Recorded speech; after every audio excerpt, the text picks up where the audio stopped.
بسم اللہ الرحمن الرحیم۔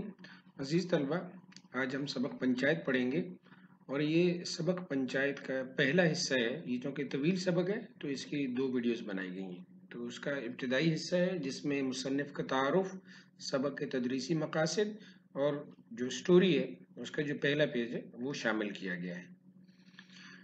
تو سبق پنچایت ہے، یہ اپنی صنف کے اعتبار سے، صنف نثر کے اعتبار سے افسانہ ہے اور اس کو تحریر کیا منشی پریم چند نے، جو کہ اردو افسانے کے اولین رائٹر ہیں یا اردو کے اولین افسانہ نگار ہیں۔ افسانہ ہے کیا؟ بنیادی طور پر اس کی آسان سی جو تعریف ہے وہ یوں بنے گی: افسانہ دراصل ایک ایسا مختصر قصہ ہے جس میں کسی ایک واقعہ یا زندگی کے کسی ایک اہم پہلو کو اختصاراً یعنی مختصر اور دلچسپی سے تحریر کیا جاتا ہے۔ منشی پریم چند، ان کی پیدائش کا سال ہے 1880 اور وفات کا سال ہے 1936 پریم چند کا اصل نام دھمپت رائے تھا۔ ضلع بنارس کے گاؤں ملہی میں پیدا ہوئے۔ والد منشی عجائب لال ڈاک خانے میں ملازم تھے۔ میٹرک کا امتحان پاس کرنے کے بعد ایک اسکول میں مدرس ہو گئے یعنی ٹیچر ہو گئے۔ 1900 میں گورنمنٹ مڈل اسکول سے سرکاری ملازمت کا آغاز کیا۔ ملازمت کے ساتھ ساتھ تعلیم حاصل کرنے کا سلسلہ جاری رکھا۔ چنانچہ 1919 میں الہ آباد یونیورسٹی سے BA کر لیا یعنی گریجویشن کر لیا۔ 1921 میں ملازمت سے استعفیٰ دے دیا یعنی ریزائن کر دیا اور مکمل طور پر علمی و ادبی کاموں میں مشغول ہو گئے۔ 1936 میں انجمن ترقی پسند مصنفین کے پہلے اجلاس کی صدارت کی اور اسی سال بنارس میں وفات پائی۔ انجمن ترقی پسند مصنفین یعنی یہ ایک نئی انجمن ایک ترتیب دی گئی تھی، قائم کی گئی تھی، جس کا مقصد جو ہے وہ ایسا ادب تخلیق کرنا تھا جو لوگوں کی زندگیوں پر اثر انداز ہو اور ان کی سوچ اور فکر کو بدلے۔ اگلا پیراگراف: پریم چند نے اپنی تحریروں میں ہندوستان کے دیہات میں بسنے والے مزدوروں اور کسانوں کی زندگی اور ان کے مسائل کامیابی کے ساتھ بیان کیے ہیں۔ ان کے افسانوں میں نیکی تمام تر مشکلات کے باوجود بدی کے مقابلے میں غالب رہتی ہے، یعنی نیکی جو ہے وہ مشکلات کا سامنا تو کرتی ہے لیکن پھر بھی برائی پر وہ غالب رہتی ہے، فتح حاصل کرتی ہے۔ ان کی زبان سادہ ہے۔ انہوں نے مقامی واقعات اور حقائق کو موضوعات بنا کر تحریروں میں مقامی رنگ بھی پیدا کیا ہے۔ ان کی تحریروں کی بنیاد معاشرتی مسائل، نفسیاتی مطالعہ اور مشاہدہ پر ہے۔ ان کے کردار زیادہ تر مثالی ہیں جن میں تنوع پایا جاتا ہے۔ تنوع مطلب رنگینی بھی کہہ سکتے ہیں، وسعت بھی کہہ سکتے ہیں۔ انہوں نے قریباً ہر عمر اور پیشے سے متعلق کردار پیش کیے ہیں۔ پریم چند کا شمار اردو کے اولین افسانہ نگاروں میں ہوتا ہے۔ اس کو انڈرلائن بھی کر لیجئے آپ کہ پریم چند جو ہیں یہ اردو کے سب سے پہلے افسانہ نگار ہیں۔ ان کے افسانوں کے مجموعوں میں سوز وطن، پریم پچیسی، پریم چالیسی، زاد راہ اور واردات زیادہ اہم ہیں۔ انہوں نے افسانوں کے علاوہ ناول بھی لکھے جن میں میدان عمل، بازار حسن اور گودان کو زیادہ شہرت ملی۔ اب بنیادی طور پر ہم بار بار اس میں پڑھ رہے ہیں کہ افسانے یہ پہلے افسانہ نگار ہیں۔ تو افسانہ بنیادی طور پر ہے کیا؟ افسانہ بنیادی طور پر جو ہے وہ ایک مختصر کہانی ہوتی ہے، ٹھیک ہے، جس کو آپ ایک ہی نشست میں بیٹھ کے پڑھ سکتے ہیں، جس کا تعارف ہم جو ہے وہ شروع میں پہلے پیج میں بتا چکے ہیں۔ جی، پنچایت کے لفظی معنی سمجھ لیجئے ایک کمیٹی ہے جو کچھ افراد پر مشتمل ہوتی ہے، جو 2 فریقوں کے درمیان جن کا آپس میں کوئی مسئلہ ہوتا ہے، کوئی جھگڑا ہوتا ہے، ان دونوں کی بات سن کر، دلائل سن کر پھر فیصلہ کرتی ہے کہ کون سچا ہے اور کون جھوٹا ہے۔ تو سب سے پہلے ہم پڑھیں گے مقاصد تدریس، یعنی سبق کو پڑھنے کا مقصد کیا ہے۔ طلبہ کو پنچایت کے مفہوم اور اہمیت سے آگاہ کرنا۔ مفہوم تو میں آپ کو بتا چکا ہوں ابھی شروع میں۔ اہمیت اس کی یہ ہے کہ بہت سارے جو مسائل ہوتے ہیں، چھوٹے چھوٹے مسائل، وہ مقامی سطح پر ہی حل ہو جاتے ہیں، ان کے لیے عدالتوں میں جانے کی ضرورت نہیں پڑتی ہے، ٹھیک ہے۔ مزید جو ہے وہ عدالتوں میں جا کر پیسہ اور وقت ضائع کرنا، اس سے لوگ بچ جاتے ہیں اور پنچایت کی بات جو ہے وہ مان کر، مطلب لوگ بھی اس بات کا ثبوت دیتے ہیں کہ ہم میں اتحاد ہے، اتفاق ہے۔ طلبہ کو عدل و انصاف، حق و صداقت کی فضیلت سے روشناس کرانا، یعنی یہ جو سبق ہے اس کا جو بنیادی ایک مقصد ہے، بڑا مقصد ہے، وہ یہ ہے کہ فتح جو ہے وہ حق اور سچائی کی ہی ہوتی ہے، ٹھیک ہے نا؟ اس لیے عدل اور انصاف کا دامن کبھی بھی ہاتھ سے نہیں چھوڑنا چاہیے۔ جب بھی کبھی زندگی میں ایسا موقع آ جائے کہ آپ کو فیصلہ کرنا پڑے تو آپ ہمیشہ سچ کا ساتھ دیں، چاہے جس کے خلاف آپ فیصلہ دے رہے ہیں آپ کا قریبی عزیز، دوست یا رشتہ داری کیوں نہ ہو۔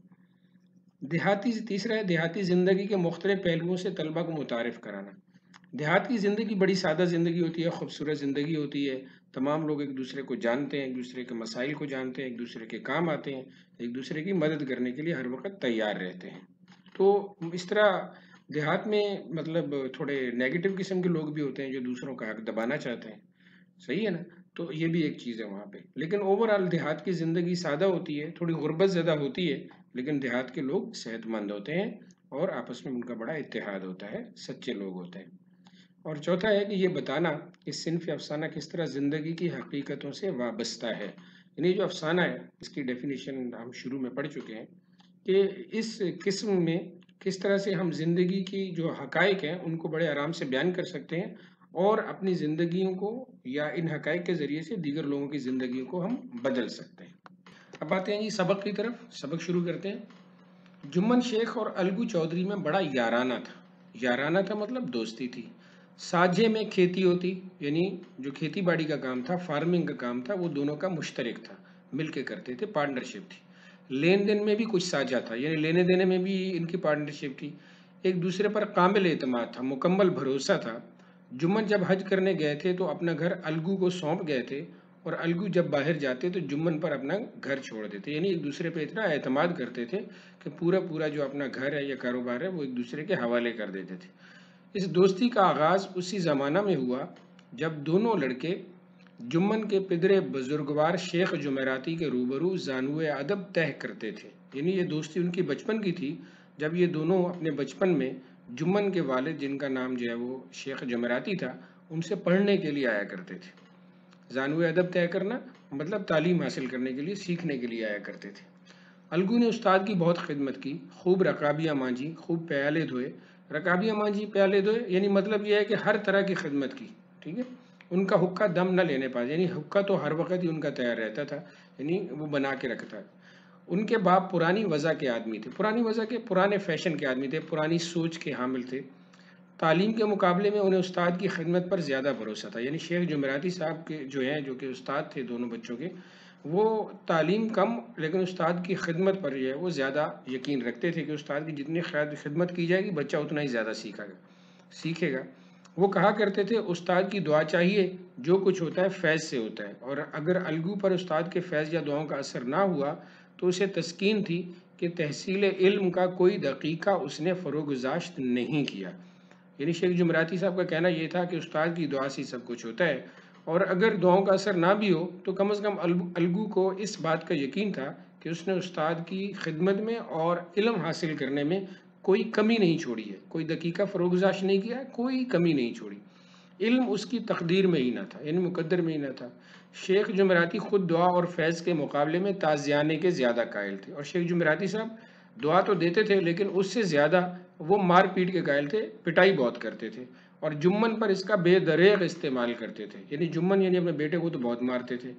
اسی کا یہ فیض تھا کہ آج جمن کے قرب و جوار کے موازیات میں پرسش ہوتی تھی، یعنی ارد گرد کے جو چھوٹے چھوٹے علاقے ہیں سب جمن کی بڑی عزت کرتے تھے۔ شیخ جمن کی ایک بوڑھی بیوہ خالہ تھی، یعنی ایک خالہ تھی، بوڑھی تھی اور وہ بیوہ بھی تھی، یعنی ان کا کوئی بھی نہیں تھا، ہسبینڈ فوت ہو گیا تھا، بچے وغیرہ تھے نہیں ان کے۔ ان کے پاس کچھ تھوڑی سی ملکیت تھی مطلب پراپرٹی تھی، جائیداد تھی، مگر غریب کا وارث کوئی نہ تھا، سنبھالنے والا کوئی نہ تھا۔ جمن نے وعد وعید کے سبز باغ دکھا کر خالہ اماں سے وہ ملکیت اپنے نام کرا لی تھی۔ وعد وعید کے سبز باغ دکھا کر، سبز باغ دکھانا محاورتاً استعمال ہوا ہے، دھوکہ دینا۔ اس نے وہ پراپرٹی اپنے نام کرا لی، اور جب تک ہبہ نامہ پر رجسٹری نہ ہوئی تھی خالہ جان کی خوب خاطرداریاں ہوتی تھی، یعنی جب تک وہ حلف نامہ پر جو ہے وہ رجسٹری نہ ہو گئی اس کے نام، شیخ جمن کے نام، تب تو خالہ جان کی خوب خاطرداریاں ہوتی تھیں، یعنی ان کے بڑی خدمت کی جاتی تھی۔ خوب میٹھے لقمے، یعنی میٹھا کھلایا جاتا تھا، چٹپٹے سالن کھلائے جاتے، یعنی مزیدار قسم کے۔ مگر پگڑی کی مہر ہوتے ہی اس کی خاطرداریوں پر بھی مہر ہو گئی، ٹھیک ہے؟ یعنی جیسے ہی وہ زمین جو ہے وہ ملکیت جو ہے وہ جمن کے نام ہو گئی، مہر ہوتے ہی مطلب سٹیمپ لگتے ہی تو خاطرداریوں پر بھی مہر ہوگی، یعنی جو عزت افزائی ہوتی تھی خالہ کی وہ کم ہوگی، وہ بھی سٹاپ ہوگی۔ جمن کی اہلیہ بی فہمین نے رفتہ رفتہ سالن کی مقدار روٹیوں سے کم کر دی، ٹھیک ہے جی۔ جو جمن کی بیوی تھی اس کا نام بی فہمین تھا، آہستہ آہستہ اس نے خالہ کی جو کھانا وغیرہ بنتا تھا اس کی مقدار کم کرنی شروع کر دی۔ کچھ دنوں تک خالہ جان نے دیکھا اور دیکھا، مگر جب برداشت نہ ہوئی تو جمن سے شکایت کی۔ جمن صلح پسند آدمی تھا، یعنی لڑائی جھگڑے کو پسند نہیں کرتا تھا۔ اب اس معاملے میں مداخلت کرنا مناسب نہ سمجھا۔ کچھ دن تو رو دھو کر کام چلا، یعنی سن سنا کر لڑائی جھگڑا کر کے کچھ اس نے کہہ دی کچھ اس نے سن لی۔ آخر ایک روز خالہ جان نے جمن سے کہا، بیٹا تمہارے ساتھ میرا نباہ نہ ہوگا، یعنی گزارا نہ ہوگا، تم مجھے روپے دے دیا کرو، میں اپنا الگ پکا لوں گی، یعنی پیسے دے دیا کرو، اپنا کھانا الگ پکا لوں گی، تمہاری بیوی سے میں نہیں لیتی۔ جمن نے بے اعتنائی سے جواب دیا، یعنی بڑی لاپرواہی سے جواب دیا، روپیہ کیا یہاں پھلتا ہے، یعنی روپیہ کیا یہاں پہ درختوں پہ اگتا